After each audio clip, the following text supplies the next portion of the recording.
നമസ്കാരം, സ്മാർട്ട് ശ്രീ ക്ലാസ്സിലേക്ക് എല്ലാവർക്കും സ്വാഗതം. നമ്മളിപ്പോൾ കെമിസ്ട്രിയിൽ ആസിഡുകളും ആൽക്കലിയും എന്ന ടോപ്പിക്കാണ് നമ്മൾ ഡിസ്കസ് ചെയ്തുകൊണ്ടിരിക്കുന്നത്. കഴിഞ്ഞ ക്ലാസ്സിൽ നമ്മൾ ആസിഡുകൾ പഠിച്ചു കഴിഞ്ഞല്ലേ. ഇന്ന് നമ്മൾ നോക്കാൻ പോകുന്ന ആൽക്കലികളെ കുറിച്ചാണ്. ആൽക്കലികൾ. ഓക്കെ, ആൽക്കലി എന്ന് പറഞ്ഞാൽ എന്താണ്? ജലീയ ലായനിയിൽ ഹൈഡ്രോക്സൈഡ് അല്ലെങ്കിൽ OH- അയോൺ, ഹൈഡ്രോക്സൈഡ് അയോണുകളുടെ ഗാഢത വർദ്ധിപ്പിക്കാൻ കഴിയുന്ന പദാർത്ഥങ്ങളെയാണ് നമ്മൾ ആൽക്കലികൾ എന്ന് പറയുന്നത്. ജലീയ ലായനിയിൽ ഹൈഡ്രോക്സൈഡ് അയോണുകളുടെ ഗാഢത വർദ്ധിപ്പിക്കാൻ കഴിയുന്ന പദാർത്ഥങ്ങളെയാണ് നമ്മൾ ആൽക്കലികൾ എന്ന് പറയുന്നത്. കുറച്ചുകൂടി സിമ്പിളായിട്ട് നമുക്ക് പറയുകയാണെങ്കിൽ ജലത്തിൽ ലയിക്കുന്ന ബേസുകളെ ആൽക്കലികൾ എന്നറിയപ്പെടുന്നു. ഓക്കെ, ഇപ്പൊ നോക്കാം. നമുക്ക് ലോഹ ഓക്സൈഡുകളും ഹൈഡ്രോക്സൈഡുകളും ആൽക്കലികൾ എന്നാണ് അറിയപ്പെടുന്നത്. ലോഹ ഓക്സൈഡുകളും ഹൈഡ്രോക്സൈഡുകളും ആൽക്കലികൾ എന്ന് അറിയപ്പെടുന്നു. നമുക്ക് ആൽക്കലികൾക്ക് എക്സാമ്പിൾ ആണ് നോക്കാം. സോഡിയം ഹൈഡ്രോക്സൈഡ്, സോഡിയം ഹൈഡ്രോക്സൈഡ് അല്ലെങ്കിൽ കാസ്റ്റിക് സോഡ. കാൽസ്യം ഹൈഡ്രോക്സൈഡ് അല്ലെങ്കിൽ അറിയപ്പെടുന്നത് കുമ്മായം. Potassium hydroxide caustic potash. പിന്നെ സോഡിയം കാർബണേറ്റ് അല്ലെങ്കിൽ അലക്കുകാരം. ഇതൊക്കെ ഏതാണ്? ആൽക്കലികളാണ്. അപ്പൊ ആൽക്കലിക്ക് എക്സാമ്പിൾ ആണ് sodium hydroxide, calcium hydroxide, potassium hydroxide, sodium carbonate. ഇതൊക്കെ ആൽക്കലികൾക്ക് ഉദാഹരണമാണ്. ഇനി നമുക്ക് നോക്കാം ഇത് എന്തിനാണ് യൂസ് ചെയ്യുന്ന ആൽക്കലികൾ. അതായത് സോപ്പ് നിർമ്മാണം, ഡിറ്റർജന്റ് നിർമ്മാണം, പിന്നെ സെറാമിക് ഉൽപ്പന്നങ്ങൾ എന്നിവയുടെ നിർമ്മാണം, വ്യാവസായിക ആവശ്യങ്ങൾ, പിന്നെ മലിനജലത്തിന്റെ ശുദ്ധീകരണം എന്നീ ആവശ്യങ്ങൾക്കൊക്കെ ആയിട്ട് ആൽക്കലികൾ യൂസ് ചെയ്യുന്നുണ്ട്. അപ്പൊ ഈ സോപ്പ് നിർമ്മാണം നമ്മളൊരു ആൽക്കലിയുടെ ഒരു ഉപയോഗമായിട്ട് നമ്മൾ പറഞ്ഞു. സോപ്പ്, ഡിറ്റർജന്റ് എന്നിവയുടെ നിർമ്മാണം. അപ്പൊ ഈ സോപ്പ് നിർമ്മാണത്തിന് വേണ്ടി ഉപയോഗിക്കുന്ന വസ്തുവാണ് ഏത് ആൽക്കലിയാണ്? സോഡിയം ഹൈഡ്രോക്സൈഡ് ആണ്. സോപ്പ് നിർമ്മാണത്തിന് വേണ്ടി ഉപയോഗിക്കുന്ന ആൽക്കലി ഏതാണ്? Sodium hydroxide. Sodium hydroxide. Magnesium ribbon കത്തുമ്പോൾ ലഭിക്കുന്ന വെളുത്ത പൊടിയാണ് മഗ്നീഷ്യം ഓക്സൈഡ്. മഗ്നീഷ്യം റിബൺ കത്തുമ്പോൾ കിട്ടുന്ന ആ വെളുത്ത പൊടിയാണ് മഗ്നീഷ്യം ഓക്സൈഡ് എന്ന് പറയുന്നത്. പിന്നെ കാൽസ്യം ഓക്സൈഡ് ജലവുമായി ചേർന്നുണ്ടാകുന്നതാണ് കാൽസ്യം ഹൈഡ്രോക്സൈഡ്. കാൽസ്യം ഓക്സൈഡ് ജലവുമായി പ്രവർത്തിക്കുമ്പോൾ ഉണ്ടാകുന്നത് എന്താണ്? കാൽസ്യം ഹൈഡ്രോക്സൈഡ് ഉണ്ടാകുന്നു. ഓക്കെ, ഇനി നമുക്ക് നെക്സ്റ്റ് നോക്കാം. അപ്പോൾ ആസിഡിൻ്റെയും ബേസിൻ്റെയും സ്വഭാവം കാണിക്കുന്ന ഓക്സൈഡുകൾ അറിയപ്പെടുന്ന ആംഫോറ്റൈറ്റിക് ഓക്സൈഡുകൾ എന്നറിയപ്പെടുന്നു. അപ്പോൾ ആസിഡിൻ്റെയും ബേസിൻ്റെയും സ്വഭാവം, രണ്ടിൻ്റെ സ്വഭാവം കാണിക്കുന്ന ഓക്സൈഡുകൾ അറിയപ്പെടുന്ന പേരാണ് ആംഫോറ്റൈറ്റിക് ഓക്സൈഡുകൾ. എക്സാമ്പിൾ നോക്കിയേ, Al2O3, സിങ്ക് ഓക്സൈഡ്, ZnO. ഇതൊക്കെ ഏതാണ്? ആംഫോറ്റൈറ്റിക് ഓക്സൈഡുകൾക്ക് ഉദാഹരണങ്ങളാണ്. അപ്പൊ നമുക്ക് ആൽക്കലി എന്താണെന്ന് പറഞ്ഞു, ആൽക്കലിയുടെ യൂസസ് പറഞ്ഞു, അതിന്റെ എക്സാമ്പിളുകളും നമ്മൾ പറഞ്ഞു. ഓക്കെ, ഇനി നെക്സ്റ്റ് നമ്മൾ നോക്കുന്ന സൂചകങ്ങൾ അല്ലെങ്കിൽ ഇൻഡിക്കേറ്റേഴ്സ് എന്ന് പറയുന്നത്. സൂചകങ്ങൾ എന്താണ്? നിറം മാറ്റത്തിലൂടെ അല്ലെങ്കിൽ കളർ ചേഞ്ചിലൂടെ ആസിഡിന്റെയും ആൽക്കലിയെയും തിരിച്ചറിയാൻ സഹായിക്കുന്ന പദാർത്ഥങ്ങളാണ് ഇൻഡിക്കേറ്റേഴ്സ് അല്ലെങ്കിൽ സൂചകങ്ങൾ എന്ന് പറയുന്നത്. നിറം മാറ്റത്തിലൂടെ ആസിഡുകളെയും ആൽക്കലികളെയും തിരിച്ചറിയാൻ സഹായിക്കുന്ന പദാർത്ഥങ്ങളാണ് ഇൻഡിക്കേറ്റേഴ്സ് എന്ന് പറയുന്നത്. Indicators are the substance that helps to distinguish between the acid and alkalis. ആസിഡിനെയും ആൽക്കലീനെയും ഡിസ്റ്റിങ്വിഷ് ചെയ്യാൻ എന്തുവഴിയാണ്? ത്രൂ എന്തിൽ കൂടെ? കളർ ചേഞ്ച് നോക്കിയിട്ടാണ് ആസിഡ് ആണോ ആൽക്കലി ആണോ എന്ന് നമ്മൾ ഐഡന്റിഫൈ ചെയ്യുന്നത്. അപ്പോൾ ഇന്ന് ലിറ്റ്മസ് പേപ്പർ ഇതിന് നമ്മൾ ഉപയോഗിക്കുന്ന ലാബിൽ അല്ലെങ്കിൽ ലബോറട്ടറീസിൽ നമ്മൾ ഇത് ആസിഡിക് ആണോ ആൽക്കലി ആണോ എന്ന് ടെസ്റ്റ് ചെയ്യാൻ ഉപയോഗിക്കുന്ന ഒരു ഇൻഡിക്കേറ്റർ ആണ് ഏത്? ലിറ്റ്മസ് പേപ്പർ എന്ന് പറയുന്നത്. Litmus paper. അപ്പൊ ലാബിൽ നമ്മൾ യൂസ് ചെയ്യുന്ന ഇൻഡിക്കേറ്റർ ഏതാണ്? ലിറ്റ്മസ് പേപ്പർ ആണ് അവിടെ ഉപയോഗിക്കുന്നത്. അപ്പൊ ഈ ലിറ്റ്മസ് പേപ്പർ നിർമ്മാണത്തിന് വേണ്ടി ഉപയോഗിക്കുന്ന വസ്തുവാണ് ലൈക്കൺ. നോക്കുക, ലിറ്റ്മസ് പേപ്പർ നിർമ്മാണത്തിന് ഉപയോഗിക്കുന്ന വസ്തു ഏതാണ്? ലൈക്കൺ. അത് നോട്ട് ചെയ്യണം. ലിറ്റ്മസ് പേപ്പർ നിർമ്മാണത്തിന് ഉപയോഗിക്കുന്ന വസ്തു ഏതാണ്? ലൈക്കൺ. പിന്നെ നമുക്ക് ഈ ആൽക്കലി ആൽക്കലി എന്ന് പറയുന്ന ചുവന്ന ലിറ്റ്മസ് പേപ്പറിനെ എന്താക്കുന്നു? നീല നിറമാക്കുന്നു. ആസിഡിന്റെ നേരെ ഓപ്പോസിറ്റ് ആണ്. ചുവന്ന ലിറ്റ്മസ് പേപ്പറിനെ നീലയാക്കുന്നത് ഏതാണ്? ആൽക്കലിയാണ് അല്ലെ. അപ്പൊ നീലേനെ ചുവപ്പാക്കുന്നത് ആസിഡാന്ന് നമ്മൾ പറഞ്ഞു. അപ്പൊ ചുവന്ന ലിറ്റ്മസ് പേപ്പറിനെ നീല കളറിലേക്ക് മാറ്റുന്നത് ഏതാണ്? ആൽക്കലിയാണ്. ഇപ്പൊ നമ്മുടെ ലാബിലാണ് നമ്മൾ പറഞ്ഞത് ലിറ്റ്മസ് പേപ്പർ യൂസ് ചെയ്യുന്നത്. എന്നാൽ ചില സസ്യഭാഗങ്ങളും നമ്മൾ എന്താണ് ഈ ഇതുപോലെ ഇൻഡിക്കേറ്റേഴ്സ് ആയിട്ട് യൂസ് ചെയ്യുന്നുണ്ട്. അതായിരിക്കാം മഞ്ഞള്, ചെമ്പരത്തിപ്പൂവ്, ബീട്രൂട്ട്, ഇതൊക്കെ നമുക്ക് ഏതായിട്ട് ഉപയോഗിക്കാം?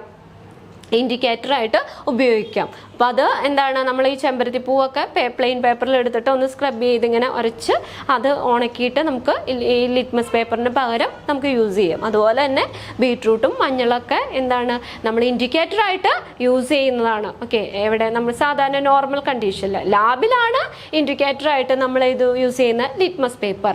ലിറ്റ്മസ് പേപ്പർ നിർമ്മാണത്തിന് ഉപയോഗിക്കുന്ന വസ്തു ഏതാണ്?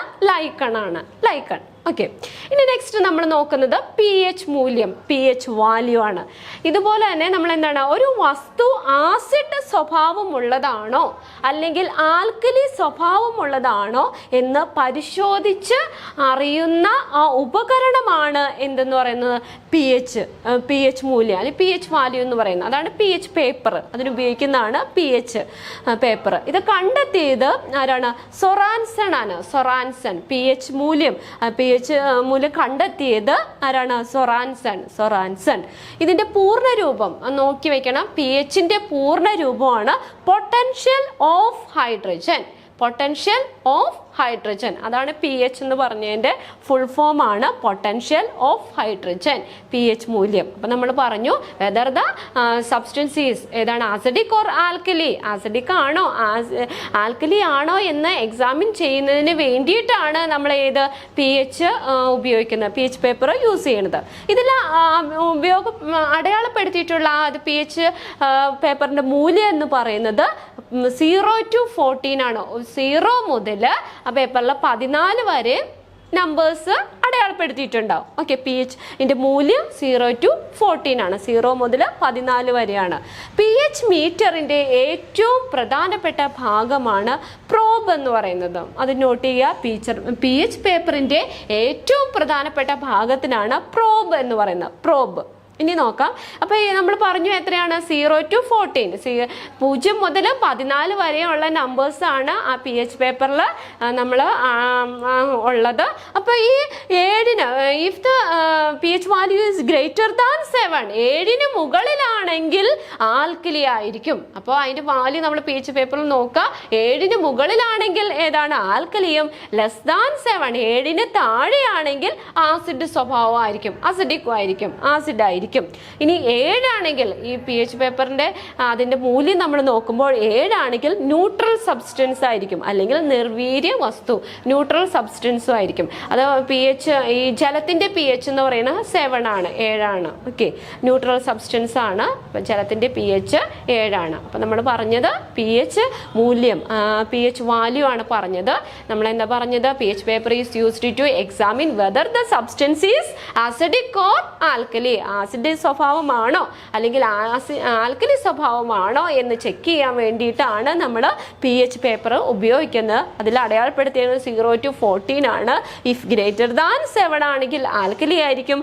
അതിൻ്റെ മൂല്യം 7ന് താഴെ ലെസ് ദാൻ 7 ആണെങ്കിൽ ആസിഡും, 7 ആണെങ്കിൽ ന്യൂട്രൽ സബ്സ്റ്റൻസും ആയിരിക്കും. ഓക്കെ, ഇനി നമ്മൾ നെക്സ്റ്റ് നോക്കാൻ പോകുന്നത് ലവണങ്ങൾ എന്ന് പറഞ്ഞ ടോപ്പിക്കാണ്. ലവണങ്ങൾ, അതായത് ആസിഡിൻ്റെയും ആൽക്കലിയും പൂർണ്ണമായി പ്രവർത്തിച്ച് ജലവും ലവണവും ഉണ്ടാകുന്നു. ആസിഡും ആൽക്കലിയും തമ്മിൽ പൂർണ്ണമായി പ്രവർത്തിച്ച് ജലവും ലവണവും ഉണ്ടാക്കുന്ന ആ പ്രോസസ്സിനാണ് നിർവിരീകരണം അല്ലെങ്കിൽ ന്യൂട്രലൈസേഷൻ റിയാക്ഷൻ എന്ന് പറഞ്ഞു. അപ്പോൾ രണ്ടും ന്യൂട്രലാവും.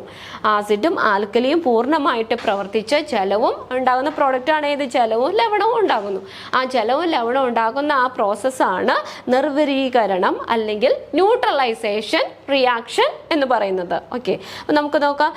HCl ഹൈഡ്രോക്ലോറിക് ആസിഡ് അല്ലേ, sodium hydroxide NaOH പ്രവർത്തിച്ചുണ്ടാകുന്ന NaCl, sodium chloride അവിടെ ഉണ്ടാകുന്നു, സോഡിയം ക്ലോറൈഡ്. അപ്പോൾ അതിന് എക്സാമ്പിളാണ് HCl plus NaOH gives NaCl, sodium chloride. ഇനി ഇവിടെ ഈ ലവണങ്ങൾ ഇങ്ങനെ ഉരുകുകയോ അല്ലെങ്കിൽ ജലത്തിൽ ലയിക്കുകയോ ചെയ്യുമ്പോൾ പോസിറ്റീവ് അയോണായും നെഗറ്റീവ് അയോണായും വേർപിരിയുന്നു. ലവണങ്ങൾ ജലത്തിൽ ലയിക്കുകയോ അല്ലെങ്കിൽ ഉരുകുകയോ ചെയ്യുമ്പോൾ അത് എന്താണ് പോസിറ്റീവ് അയോണുകളായും നെഗറ്റീവ് അയോണുകളായും അതെന്ത് ചെയ്യുന്നു സെപ്പറേറ്റ് ചെയ്യുന്നു. അപ്പൊ ഇങ്ങനെയുള്ള ഈ ലവണങ്ങളിലെ പോസിറ്റീവ് അയോണുകളുടെയും നെഗറ്റീവ് അയോണുകളുടെയും ചാർജുകളുടെ തുക എന്ന് പറയുന്നത് 0 ആയിരിക്കും, 0 ആയിരിക്കും അല്ലെങ്കിൽ 0 ആയിരിക്കും. ലവണങ്ങളിലെ പോസിറ്റീവ് അയോണുകളുടെയും നെഗറ്റീവ് അയോണുകളുടെയും ചാർജുകളുടെ തുക എന്ന് പറയുന്നത് എത്രയാണ്? 0 ആണ്, 0 ആയിരിക്കും. ഇനി നമുക്ക് ഇതിങ്ങനെ ലവണങ്ങളെ എന്താണ് രാസവളമായിട്ട് ഉപയോഗിക്കുന്നുണ്ട്. രാസവളമായിട്ട് ഉപയോഗിക്കുന്ന ലവണങ്ങൾക്ക് എക്സാമ്പിൾസ് ആണ് ammonium sulphate, potassium chloride, sodium nitrate. ഇതൊക്കെ എന്തായിട്ട് ഉപയോഗിക്കുന്നതാണ്? രാസവളമായിട്ട് ഉപയോഗിക്കുന്ന ലവണങ്ങളാണ്.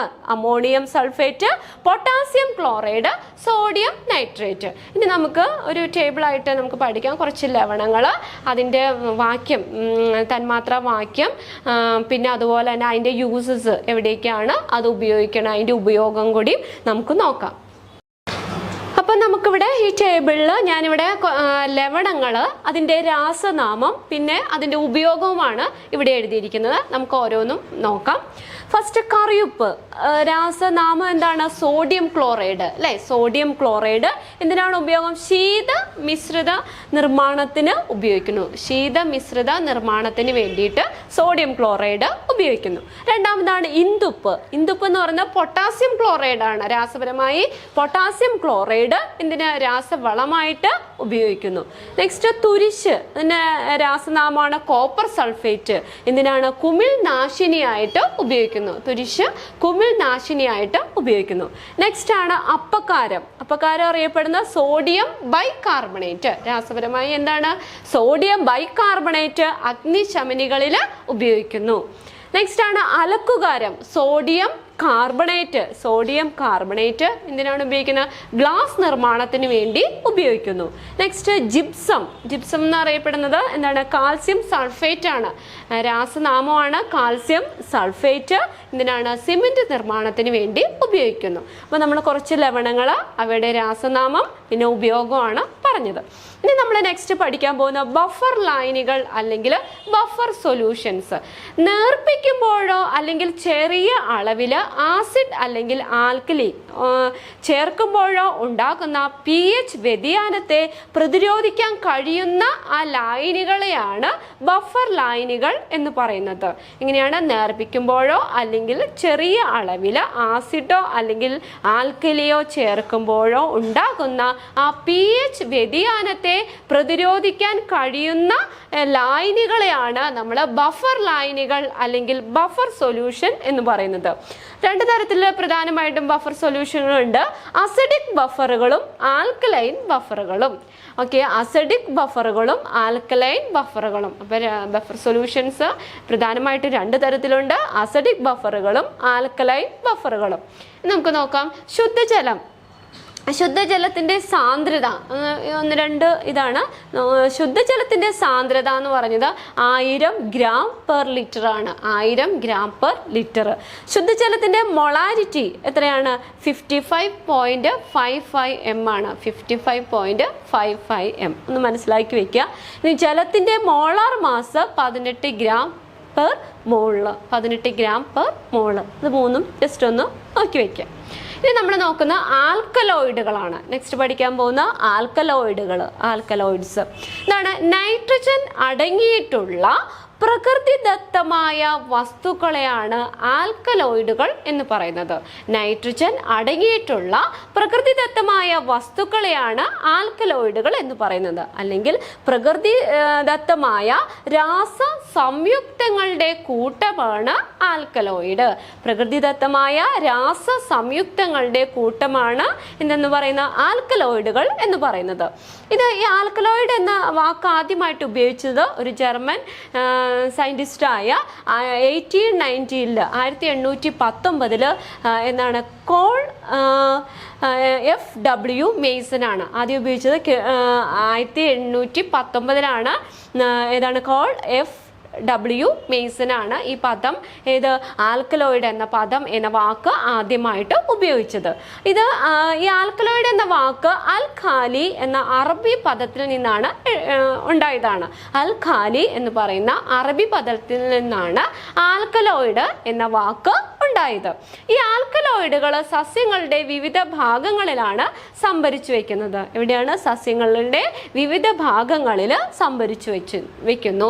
ഈ ആൽക്കലോയിഡുകൾ മിക്കവാറും ആൽക്കലോയിഡുകളൊക്കെ ഖരവസ്തുക്കളാണ്. എന്താണ്? മിക്കവാറും ആൽക്കലോയിഡുകളെല്ലാം ഖരവസ്തുക്കളാണ്. അപ്പം നമ്മൾ ആൽക്കലോയിഡ് എന്ന് പറഞ്ഞാൽ എന്താണ് പറഞ്ഞത്? നൈട്രജൻ അടങ്ങിയിട്ടുള്ള പ്രകൃതിദത്തമായ വസ്തുക്കളെയാണ് ആൽക്കലോയിഡുകൾ എന്ന പദം കൊണ്ട് ഉദ്ദേശിക്കുന്നത്. ഓക്കെ, ഇനി നമുക്ക് നെക്സ്റ്റ് കുറച്ച് രാസവസ്തുക്കൾ, ഈ ഭക്ഷണ പദാർത്ഥങ്ങളിൽ നമ്മൾ ഉപയോഗിക്കുന്ന കളറൊക്കെ ചേർക്കാൻ നിറത്തിന് വേണ്ടിയിട്ടൊക്കെ ഉപയോഗിക്കുന്ന കുറച്ച് രാസവസ്തുക്കളെ നമുക്കൊന്ന് പരിചയപ്പെടാം.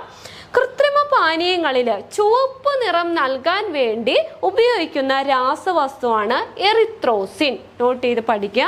കൃത്രിമ പാനീയങ്ങളിൽ ചുവപ്പ് നിറം നൽകാൻ ഉപയോഗിക്കുന്ന രാസവസ്തുവാണ് എറിത്രോസിൻ. കൃത്രിമ പാനീയങ്ങളിൽ തന്നെ മഞ്ഞ നിറം നൽകാൻ വേണ്ടി ഉപയോഗിക്കുന്ന രാസവസ്തുവാണ് ടാർട്രസിൻ. ഇതാണ് ടാർട്രസിൻ. കൃത്രിമ പാനീയങ്ങളിൽ മഞ്ഞ നിറം നൽകാൻ വേണ്ടി ഉപയോഗിക്കുന്ന രാസവസ്തുവാണ് ഏത്? ടാർട്രസിൻ എന്ന് പറയുന്നത്. കൃത്രിമ പാനീയങ്ങൾക്ക് പുളിരുചി നൽകാൻ വേണ്ടി ഉപയോഗിക്കുന്ന ഒരു രാസവസ്തുവാണ് ഫോസ്ഫോറിക് ആസിഡ്. അപ്പോൾ ചുവപ്പ് നിറം നൽകാൻ ചേർക്കുന്ന രാസവസ്തു എറിത്രോസിൻ, മഞ്ഞ നിറം ടാർട്രസിൻ, പുളിരുചി നൽകാൻ വേണ്ടി ഉപയോഗിക്കുന്നതാണ് ഫോസ്ഫോറിക് ആസിഡ്. പിന്നെ അതുപോലെ തന്നെ നമുക്ക് നോക്കാം, കുറച്ച് ഭക്ഷണ പദാർത്ഥങ്ങളും അവയിലുള്ള ആൽക്കലോയിഡുകളാണ് നമുക്കിവിടെ എഴുതിയേക്കുന്നത്. ഏതൊക്കെയാണെന്ന് നോക്കാം. കാപ്പിയിൽ അടങ്ങിയിരിക്കുന്ന ഇതാണ് ഏത്? കഫീൻ എന്ന് പറയുന്നത്. കാപ്പിയിൽ അടങ്ങിയിരിക്കുന്നത് കഫീൻ. കുരുമുളകിൽ അടങ്ങിയിരിക്കുന്നത് ഏതാണ്? പെപ്പറിനാണ്. മുളകില് ക്യാപ്സസിൻ. ഇതാണ് ക്യാപ്സസിൻ. നെക്സ്റ്റ് മഞ്ഞളിലുള്ള ഏതാണ്? കുർക്കുമിൻ. തേയിലയുടെ തേയിൻ. വേപ്പില് മാർഗ്രസിൻ. ഇഞ്ചിയില് ജിഞ്ചറിൻ. കോളയില് കഫീൻ. അപ്പോൾ അത് ഇതിനകത്ത് അടങ്ങിയിരിക്കുന്ന വസ്തുക്കളാണ് ഈ എഴുതിയേക്കുന്നത്. ഓക്കെ, ഇനി നമ്മൾ നോക്കാൻ പോകുന്നത് നെക്സ്റ്റ് പറയുന്നത് എസ്റ്ററുകൾ. നമുക്ക് വളരെ ഫെമിലിയർ ആയിട്ടുള്ളതാണ് എസ്റ്റർ എന്ന വേർഡ്. എസ്റ്ററുകൾ എന്താണ്? ആസിഡ് അതുപോലെ തന്നെ ആസിഡുകളും ആൽക്കഹോളുകളും തമ്മിൽ ചേർന്നുണ്ടാകുന്ന ഒരു മിശ്രിതത്തിനാണ് എസ്റ്ററുകൾ എന്ന് പറയുന്നത്. എന്താണ് എസ്റ്ററുകൾ എന്ന് പറയുന്ന? ആസിഡുകളും ആൽക്കഹോളുകളും തമ്മിൽ ചേർന്നുണ്ടാകുന്ന ഒരു മിശ്രിതമാണ് എസ്റ്ററുകൾ.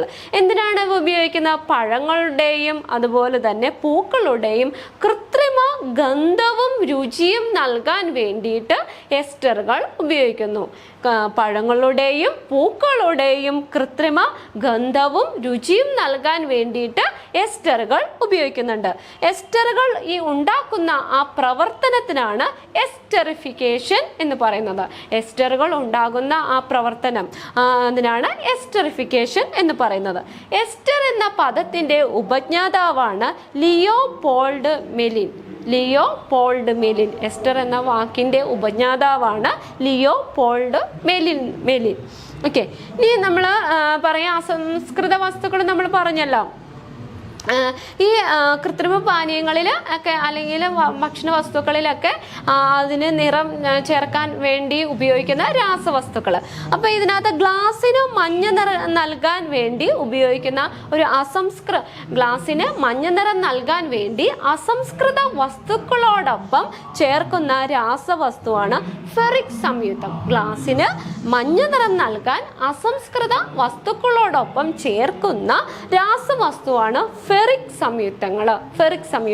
ഈ രണ്ട് ക്വസ്റ്റ്യനും ഇത് പ്രീവിയസ് ഇയറിൽ ചോദിച്ചിട്ടുള്ളതാണ്. ഇത് ഇമ്പോർട്ടൻ്റ് ആണ്. ഗ്ലാസിന് മഞ്ഞ നിറം നൽകാൻ അസംസ്കൃത വസ്തുക്കളോടൊപ്പം ചേർക്കുന്ന രാസവസ്തു ഏതാണ്? ഫെറിക് സംയുക്തങ്ങൾ.